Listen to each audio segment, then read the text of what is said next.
السلام علیکم ورحمۃ اللہ وبرکاتہ۔ ناظرین، آج ہم عمرہ کرنے کا طریقہ آپ کو سمجھانے جا رہے ہیں۔ عمرہ بہت ہی آسان ہے۔ عمرہ بس 4 چیزوں کا نام ہے: احرام باندھنا، طواف کرنا، سعی کرنا اور بال کاٹنا۔ بس یوں 1 گھنٹے میں آپ کا عمرہ ادا ہو سکتا ہے۔ چلیے ہم اسی کو ذرا تفصیل سے معلوم کرنے کی کوشش کریں گے۔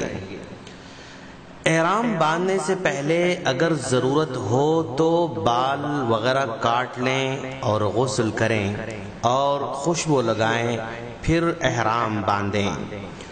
مرد کا احرام 2 سفید کپڑے ہیں اور عورت کا احرام اس کا عام لباس ہے۔ عورت کے لیے دستانے پہننا یا نقاب لگانا جائز نہیں ہے۔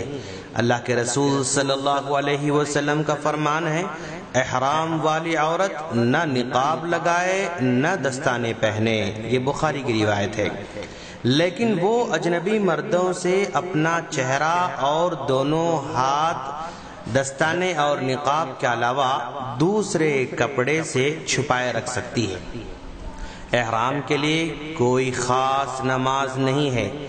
اگر فرض نماز کے بعد پہن رہا ہے تو اچھی بات ہے۔ اب ہم دھیرے دھیرے احرام باندھنے جا رہے ہیں اور اس کی نیت یہ کریں گے: احرام باندھتے وقت لبیک عمرتن یا اللہم لبیک عمرتن کے الفاظ ادا کریں گے۔ اور اگر خوف لاحق ہو یا عورتوں کے لیے ایام مخصوصہ شروع ہونے کا اندیشہ ہو تو نیت کے ساتھ یہ دعا بھی پڑھ لیں: فَإِنْ حَبَسَنِي حَابِسٌ فَمَحِلِّي حَيْثُ حَبَسْتَنِي۔ اگر کسی عارضے نے مجھے روک لیا تو میری نیت وہاں تک ہی ہے جہاں اس نے روک لیا۔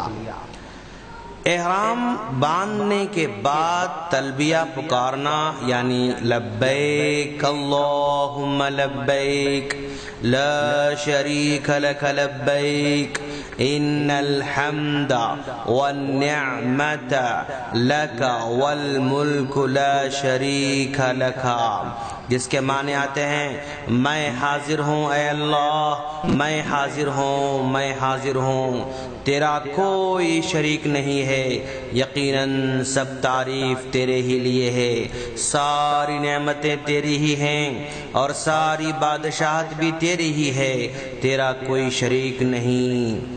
اس طرح کا تلبیہ کہنا مسنون ہے۔ مرد بلند آواز سے پکاریں گے اور عورتیں پست آواز سے تلبیہ کہتے رہیں گے۔ اب پھر اس کے بعد حرم میں داخل ہونا ہے۔ حرم میں داخل ہونے سے پہلے دعا پڑھیں: بسم اللہ والصلاة والسلام علی رسول اللہ، اللہم اغفر لی ذنوبی وافتح لی ابواب رحمتک، اعوذ باللہ العظیم وبوجہہ الکریم وبسلطانہ القدیم من الشیطان الرجیم۔ یہ دعا پڑھتے ہوئے حرم میں داخل ہوں اور اپنے دائیں پیر کو پہلے داخل کریں۔ اب پھر اس کے بعد دھیرے دھیرے کعبۃ اللہ کی طرف آگے بڑھنا ہے۔ مطاف میں تلبیہ کہنا بند کر دیں اور پھر اس کے بعد حجر اسود کے مد مقابل جائیں۔ عمرہ کرنے والا طواف کے دوران کعبہ کو اپنے بائیں جانب رکھے گا۔ پہلے 3 چکروں میں تھوڑا تیز چلنا ہے اور اسی کو رمل کہا جاتا ہے۔ اسی طرح پورے طواف میں اضطباء کرنا سنت ہے۔ اضطباء یعنی اپنی چادر کے درمیانی حصے کو اپنے داہنے کندھے کے نیچے لے کر اس کے دونوں کناروں کو بائیں کندھے پر رکھنے کو کہتے ہیں۔ یعنی سیدھی بات یہ کہ اپنے سیدھے کندھے کو کھلا رکھیں۔ طواف کعبہ کے 7 چکر لگانے ہیں۔ ہر چکر حجر اسود کے سامنے سے شروع ہوگا اور اسی پر ختم ہوگا۔ طواف کرنے والے کو حجر اسود کا استلام یعنی اپنے ہاتھ سے اس کو چھونا اور اس کے پاس سے گزرتے وقت اس کو بوسہ دینا مسنون ہے۔ اگر بوسہ نہ دے سکے تو اپنے ہاتھ سے اس کو چھوئے اور اپنے ہاتھ کو بوسہ دے سکتا ہے، اور اگر یہ بھی ممکن نہ ہو تو کسی چیز سے جو اس کے پاس ہو، جیسے چھڑی وغیرہ سے اس کو چھو سکتا ہے، لیکن اس چیز کو بوسہ نہ دے۔ اور اگر یہ بھی نہ ہو سکے تو دور ہی سے اپنے ہاتھ سے اس کی طرف اشارہ کرے، مگر ہاتھ کو بوسہ نہ دے۔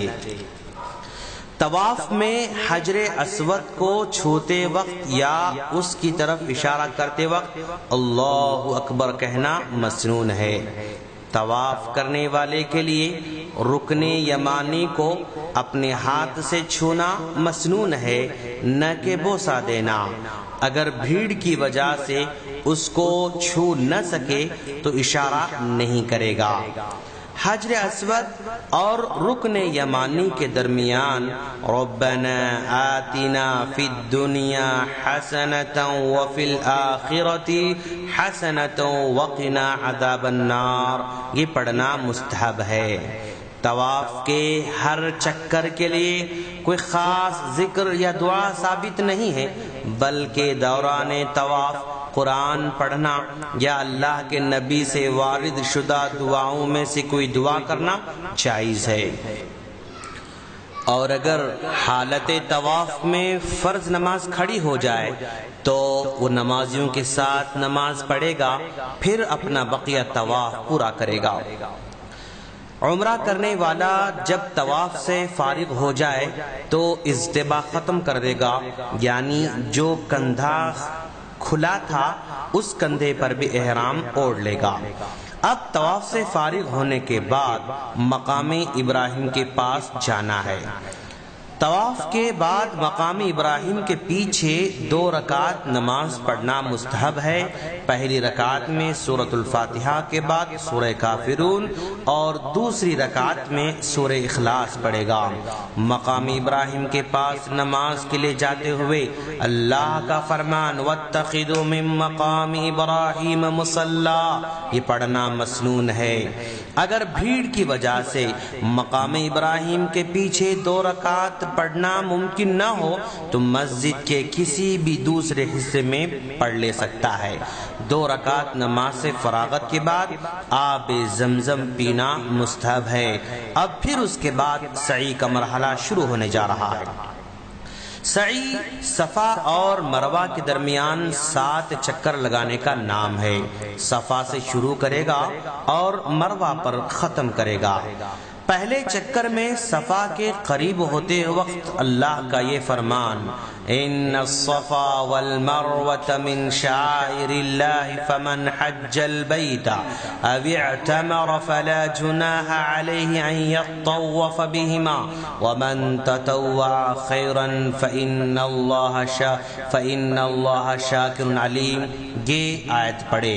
پھر اس کے بعد ابدأ بما بدأ اللہ کا کہنا بھی مسنون ہے، اور یہ صرف سعی کے پہلے چکر میں کہے گا۔ صفا پر اتنا چڑھنا مستحب ہے کہ کعبہ کو دیکھ لے اور اپنے دونوں ہاتھ یہ دعا پڑھتے ہوئے اٹھا سکتا ہے اللہ اکبر اللہ اکبر اللہ اکبر۔ اس کے بعد 3 مرتبہ لا الہ الا اللہ وحدہ لا شریک لہ لہ الملک ولہ الحمد وہو علی کل شیء قدیر، لا الہ الا اللہ وحدہ لا شریک لہ انجز وعدہ ونصر عبدہ وہزم الاحزاب وحدہ، یہ دعا پڑھے اور اس کے بعد جو چاہے دعا کر سکتا ہے۔ سعی کرنے والا جب 2 سبز نشانوں کے درمیان سے گزرے تو اس شرط کے ساتھ تیزی سے چلے کہ دوسروں کو تکلیف نہ ہو، باقی سعی کی جگہ عام چال چلے۔ جب مروہ پر جائے تو بھی یہی دعا پڑھے جو یہ دعا پڑھنے کے بعد اپنی جو چاہے دعا کر سکتا ہے۔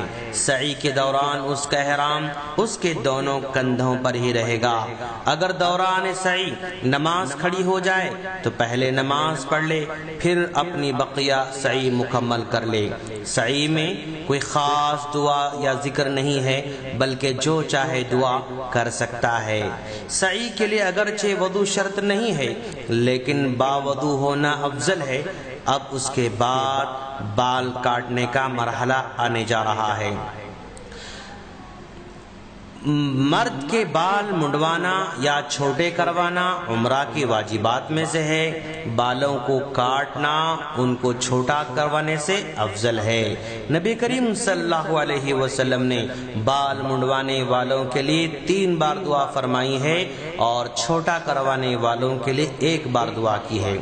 سر کے تمام جانب سے پورے طور پر بال چھوٹا کرنا ضروری ہے۔ ایک طرف کے چھوٹے کرانا جبکہ دوسری طرف کے چھوڑ دینا یہ کافی نہیں ہے۔ عورت اپنے سر کے بال چھوٹے کروائے گی اور وہ اس طرح کہ اپنے بالوں کی ہر چوٹی سے انگلی کے سرے کے برابر کاٹ لے گی۔ بال منڈوا لینے یا چھوٹا کروا لینے کے بعد عمرہ کرنے والا اپنے احرام سے حلال ہو جائے گا اور اس سے اس کا عمرہ پورا ہو جائے گا۔ ہم اللہ سے دعا کرتے ہیں کہ باری تعالیٰ جو بھی عمرہ کرنے جا رہے ہیں ان کو سنت کے مطابق عمرہ کرنے کی توفیق عطا فرما، آمین۔ ناظرین، آپ جب بھی عمرہ کرنے جائیں گے تو ہمیں اپنی دعاؤں میں ضرور یاد رکھنا اور ہماری خیر کی ضرور دعائیں کرتے رہنا۔ اگر آپ کو ہماری آڈیوز ویڈیوز ڈائریکٹ چاہیے تو ہمارے اس نمبر پر ریکویسٹ بھیجیں 009193913831۔ السلام علیکم ورحمۃ